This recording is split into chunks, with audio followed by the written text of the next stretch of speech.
하나님 말씀은 신약 성경 요한일서 4장입니다. 오늘 말씀 읽기 본문 요한일서 4장 말씀인데 4장 21절까지 되어 있어서 다 읽기는 좀 시간이 걸릴 것 같아서 4장 1절부터 6절까지만 읽겠습니다. 신약 성경 요한일서 4장 1절부터 6절까지 말씀 함께 봉독하겠습니다. 사랑하는 자들아, 영을 다 믿지 말고 오직 영들이 하나님께 속하였나 분별하라. 많은 거짓 선지자가 세상에 나왔습니다. 이로써 너희가 하나님의 영을 알지니 곧 예수 그리스도께서 육체로 오신 것을 시인하는 영마다 하나님께 속한 것이요 예수를 시인하지 아니하는 영마다 하나님께 속한 것이 아니니 이것이 곧 적그리스도의 영이니라. 오리라 한 말을 너희가 들었거니와 지금 벌써 세상에 있느니라. 자녀들아, 너희는 하나님께 속하였고 또 그들을 이겼나니 이는 너희 안에 계신 이가 세상에 있는 자보다 크심이라. 그들은 세상에 속한 고로 세상에 속한 말을 하며 세상이 그들의 말을 듣느니라. 우리는 하나님께 속하였으니 하나님을 아는 자는 우리의 말을 듣고 하나님께 속하지 아니한 자는 우리의 말을 듣지 아니하나니 진리의 영과 미혹의 영을 이로써 아느니라. 아멘. 이 시간에도 여기까지 나오신 여러분들 위해 하나님의 크신 은혜가 함께하기를 진심으로 기원합니다. 말씀 읽기 본문은 요한일서 4장입니다. 요한일서 서두에서 우리가 교훈받은 대로 요한일서는 당시의 이단 사상, 특별히 영지주의자, 그러니까 영은 거룩한 것이고 육은 부정한 것이다. 그렇기 때문에 예수님께서 이 땅에 오신 것은 신성이 오신 것이지 실제 사람이 된 것은 아니다라고 주장하는 그런 이단들을 배격하고 실제로 주님께서 이 땅에 성육신하셨다라는 사실들을 다시 한번 밝힐 뿐만 아니라 그것을 아는 자로서 우리는 그 사랑을 많은 사람들에게 전하는 자로서 또 실천하는 자로서 삶을 살아야 될 것이다 라고 강조하고 있는 그런 책이다 라고 했습니다. 그래서 1장부터 마지막 5장까지 계속 그런 이야기들이 반복되어 설명되고 있습니다. 이단들을 분별할 뿐만 아니라 우리가 받은 사랑을 잘 실천하는 그런 사람이 될 것을 강조하고 있는 책이다 라고 할 수 있습니다. 3장에서도 우리가 말과 혀로만 사랑하지 말고 행함과 진실함으로 사랑하자. 그냥 구호뿐인 그런 사랑이 아니라 실제로 삶에 있어서 사랑을 실천하자라고 강조했던 내용들이 3장에 있었고요. 오늘 4장에서도 비슷한 내용이 있습니다. 주님의 사랑을 받은 자로서 사랑하자라는 그런 내용뿐만 아니라 당시의 큰 이단이었던 영지주의자들에 대한 영들을 분별하면서 하나님을 온전히 사랑하고 또 이웃을 사랑하자라는 내용들로 강조하고 있습니다. 그런 내용들이 어떻게 드러나는지 또 영을 분별하는 것과 그리고 우리가 사랑을 실천하는 것과는 또 어떤 연관성이 있는지에 대해서 오늘 말씀을 통해서 좀 살펴보도록 하겠습니다. 우선 4장은 크게 두 부분으로 나눠서 이해를 하면 4장 1절부터 6절까지 우리가 읽은 그 부분은 세상에 있는 영들을 그냥 다 받아들일 것이 아니라 분별해야 된다라고 이렇게 강조하고 있습니다. 하나님의 영과 적 그리스도의 영, 하나님을 부인하는 예수 그리스도를 부인하는 영들이 있는데 그 영들을 분별해야 될 것을 말하고 있고요. 7절 이하 21절까지는 하나님은 사랑이시기 때문에 그 사랑을 받은 자로서 우리는 사랑을 실제적으로 실천해야 한다라는 내용들로 되어 있습니다. 그래서 그럼 그 내용들을 좀 자세하게 살펴보도록 하겠습니다. 4장 1절에서는 이렇게 강조하고 있습니다. 사랑하는 자들아, 영을 다 믿지 말고 오직 영들이 하나님께 속하였나 분별하라.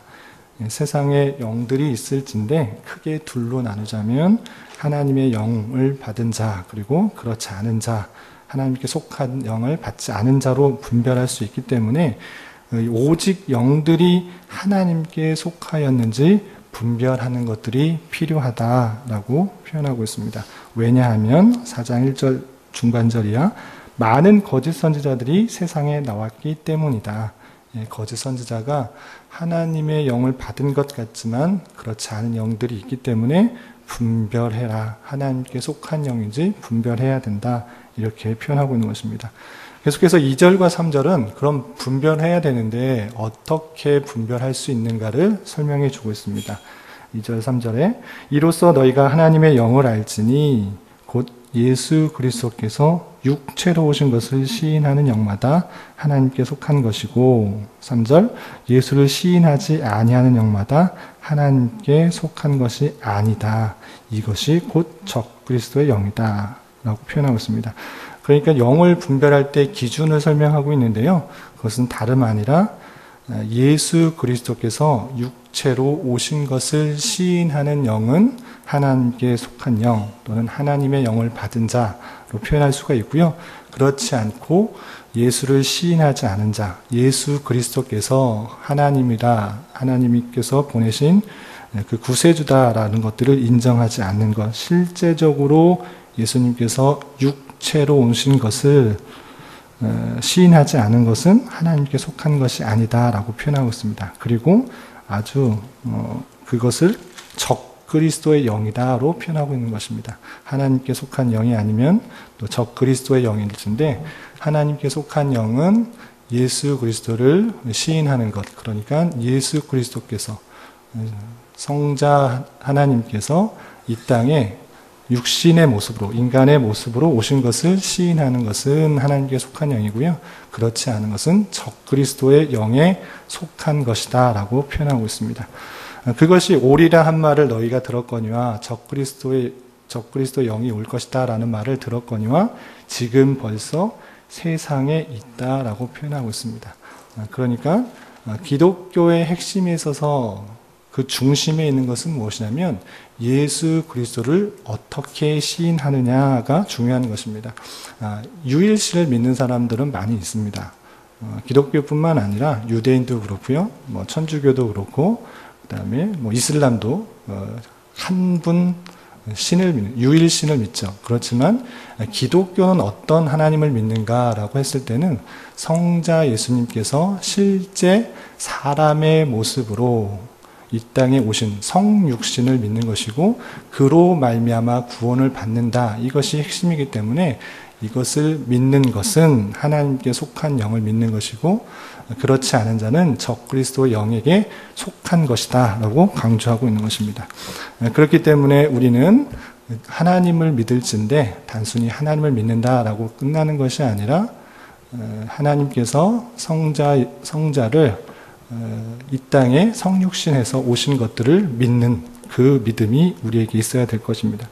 그 믿음을 가져야 세상의 영들을 분별할 수 있다고 강조하고 있는 것입니다. 이것이 어떻게 말하면 기독교의 핵심이라고 할 수 있습니다. 그래서 그 핵심, 성육신한 것이 우리의 가장 큰 믿음이고 그것으로 말미암아 복음을 깨달을 수 있습니다. 왜 그것이 복음으로 깨달을 수 있는가? 그리스도께서 예수, 인간의 모습으로 오신 것이 왜 중요한 것인가? 그것이 다름 아니라 어디에서도 찾아볼 수 없는 큰 사랑과 은혜가 있기 때문입니다. 쉬운 말로 해서 이 땅의 여타의 다른 종교들은 신에 대해 강요와 복종을 요구하지 어떤 신도 자신이 인간의 죄를 위해서 스스로 낮아진 종교는 없습니다.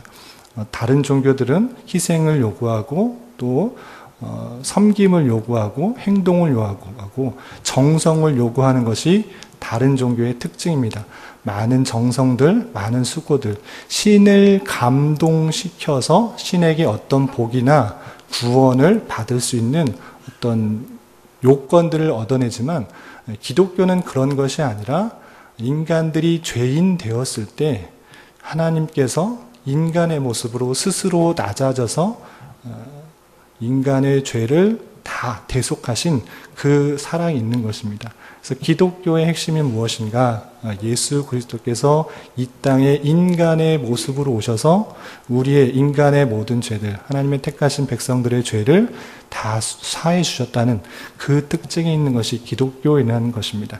그것이 핵심일진데 그것을 잘 고백하는 자는, 그것을 믿고 고백하는 자는 하나님께 속한 것이고, 그렇지 않은 자들은 적그리스도의 영이고 적그리스도에게 속한 것, 세상에 속한 것이다 라고 표현하고 있는 것입니다.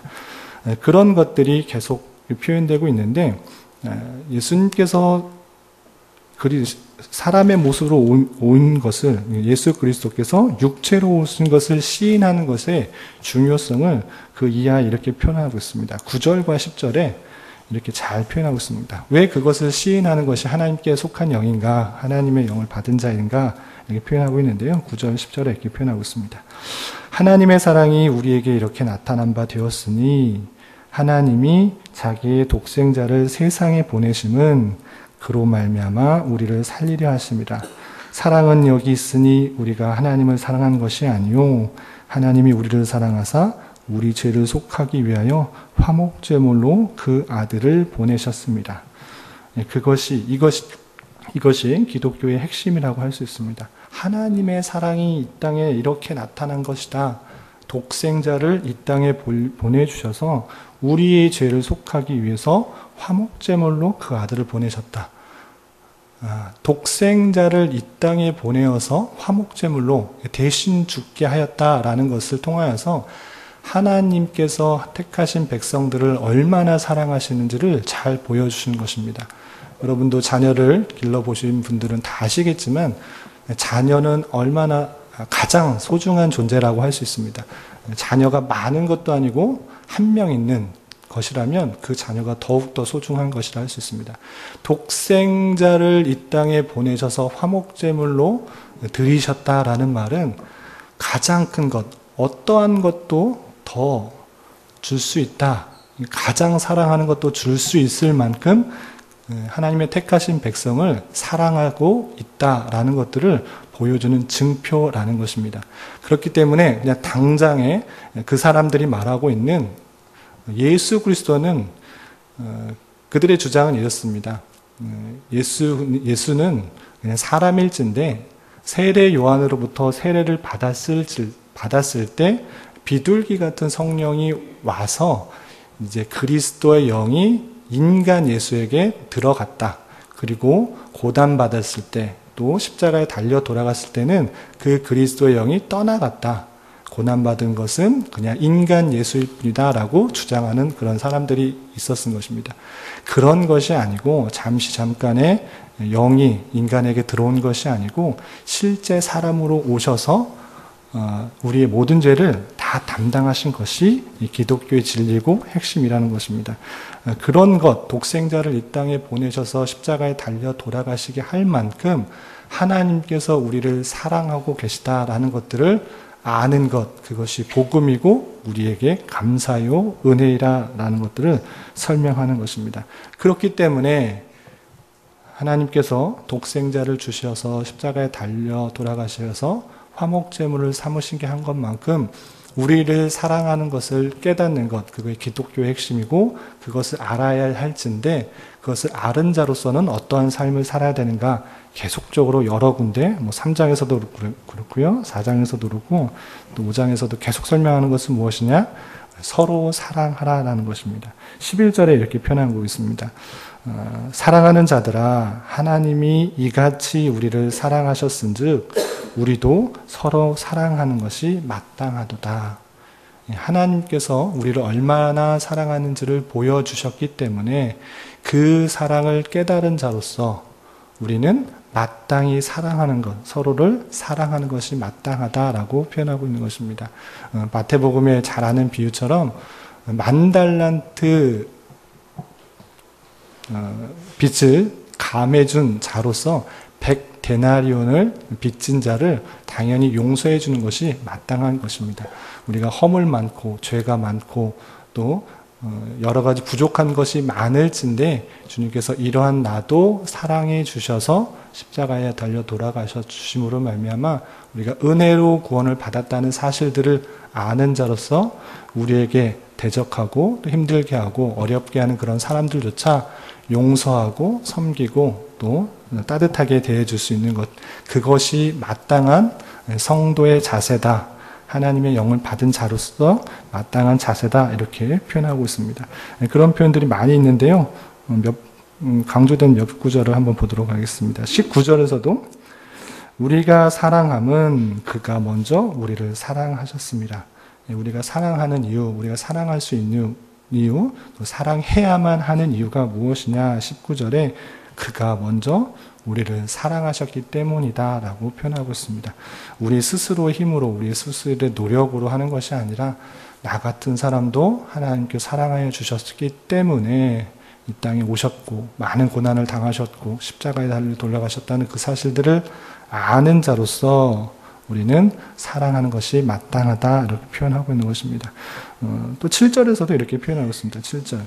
사랑하는 자들아 우리가 서로 사랑하자. 사랑은 하나님께 속한 것이니 사랑하는 자마다 하나님으로부터 나서 하나님을 안다. 우리가 서로 사랑해야 되는데 이 사랑이 하나님께 속한 것이다 라고 표현하고 있습니다. 그리고 그 사랑이 무엇인가 했을 때 요한일서에 2번씩이나 강조해서 사랑은 다름 아니라 하나님이다. 하나님은 다름 아니라 사랑이다. 이렇게 표현하고 있습니다. 8절 보면 사랑하지 아니하는 자는 하나님을 알지 못하니 이는 하나님은 사랑이심이라. 하나님을 아주 그냥 단정적으로 사랑이다. 사랑의 하나님, 사랑이 무엇이냐 했을 때는 하나님 그 자체로 이렇게 정의하면서 표현하고 있는 것입니다. 다른 것에서 온전한 사랑을 찾지 못할진데 값없이 주고 모든 것을 헌신적으로 주는 그 사랑, 그것이 하나님이다. 하나님은 사랑이다 라고 표현하고 있습니다. 그리고 16절에서도 동일하게 표현하고 있습니다. 하나님이 우리를 사랑하시는 사랑을 우리가 알고 믿었노니 하나님은 사랑이시다. 하나님을 생각할 때 독생자 예수를 죄 많은 아무 보잘것없는 우리에게 보내실 정도로 그 사랑을 표현하신 것, 그것을 통해 하나님은 사랑이라는 것들을 강조하고 있는 것입니다.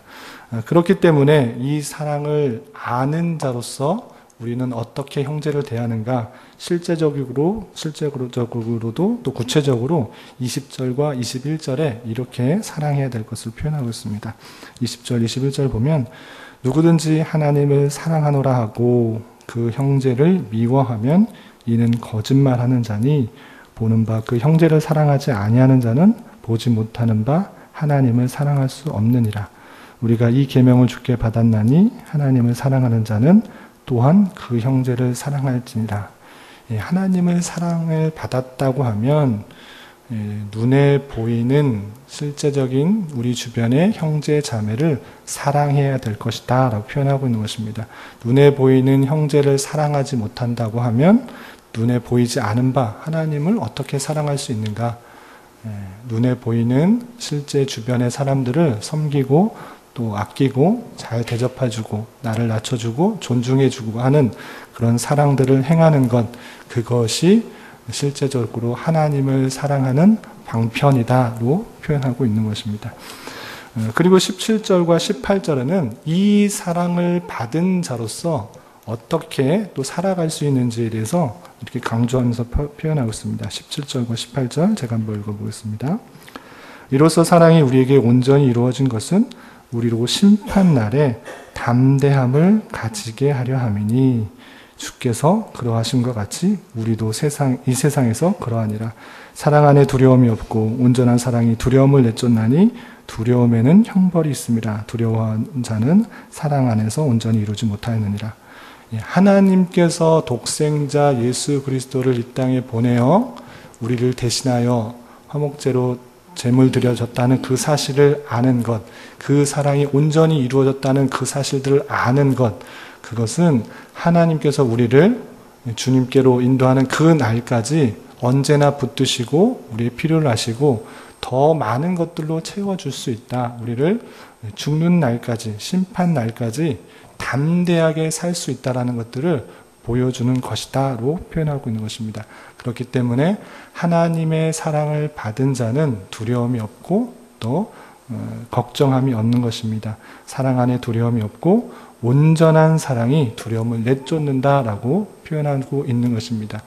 우리는 예수 그리스도께서 이 땅에 오셔서 택한 백성들, 우리들을 위하여 십자가에 달려 돌아가셨다는 사실들, 그것이 하나님께서 우리에게 보여주신 가장 큰 사랑이라는 것들을 다시 한번 깨닫고 그 사랑을 깨달은 자로서 우리 주변에 좀 나를 대적하고 힘들게 하고 어렵게 하는 사람이 있을지라도 그 사랑을 조금이나마 베풀 수 있는, 또 사랑을 행할 수 있는 사람이 되어야 될 것이고, 이 땅에 또 심판받는 날까지, 또 주님께 들려 올려가는 날까지 여러 가지 어려움이 있을지라도 하나님의 그 사랑이 나를 붙들고 있고 어떠한 것도 끊을 수 없다는 사실들을 기억하며 두려움 없이 담대하게 이 세상을 살아야 될 것입니다.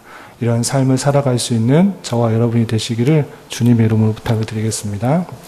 기도하겠습니다. 하나님 아버지, 감사합니다. 오늘 말씀을 통해서 하나님께 속한 영들은 예수 그리스도께서 육체로 오신 것을 시인하는 영이라는 것을 깨달았습니다. 전능하신 하나님께서 이 땅에 오셔서 우리를 위해 십자가에 달려 들어가신 그 사랑과 은혜를 늘 잊지 않게 하여 주시고, 그 크신 은혜를 받은 자로서 우리 주변의 형제들을 섬기며 사랑하는 자 되게 하여 주시옵소서. 때때로 나를 공격하고 대적하고 미워하는 자들을 사랑하기가 쉽지만은 않습니다. 그러나 그와 같은 내 자신도 하나님께서 사랑하셨다는 사실들을 잊지 않게 하여 주시고, 우리 주변의 사람들을 그리스도의 마음으로 섬기고 나누는 가운데 하나님의 자녀됨이 증명되게 하여 주시옵소서. 교회를 위해 기도합니다. 교회당 주변 재건축 문제로 교회가 중요한 결정을 해야 할 때입니다. 여러 가지 일들을 조율하고 이런저런 결정을 할 때에 주님께서 은혜 주시고 천국 백성으로서의 삶이 어떠한지 잘 드러나게 하여 주시며 이웃과 사회에 선한 영향력을 미치는 기회가 되게 하여 주시옵소서. 이런 역할들을 감당하기 위해 세우신 담임 목사님 그리고 여러 중직자들 영육간에 강건하게 하여 주시며 맡겨진 일들을 감당하는데 부족함이 없도록 지혜와 능력을 더하여 주옵시고, 임직을 앞두고 있는 여러 성도님들에게도 함께하여 주셔서 직분을 통해서 더욱 겸손함과 충성함으로 또한 맡겨진 크고 작은 여러 가지 일들을 기쁨으로 섬겨 교회를 든든히 세워나가는데 부족함이 없도록 인도하여 주시옵소서. 주님, 교회 내 여러 병약자와 이런저런 문제로 마음 아파하는 이들이 있습니다. 주님께서 친히 함께하여 주셔서 위로하여 주시고 평강 가운데 감사의 고백이 늘 넘쳐나게 하여 주시옵소서. 이 시간 각자 가지고 나와 주님께 간절히 간구하는 입술의 고백 위에도 주님의 선한 열매가 있게 하여 주시옵소서. 예수님의 이름으로 기도드리옵나이다. 아멘. 하늘에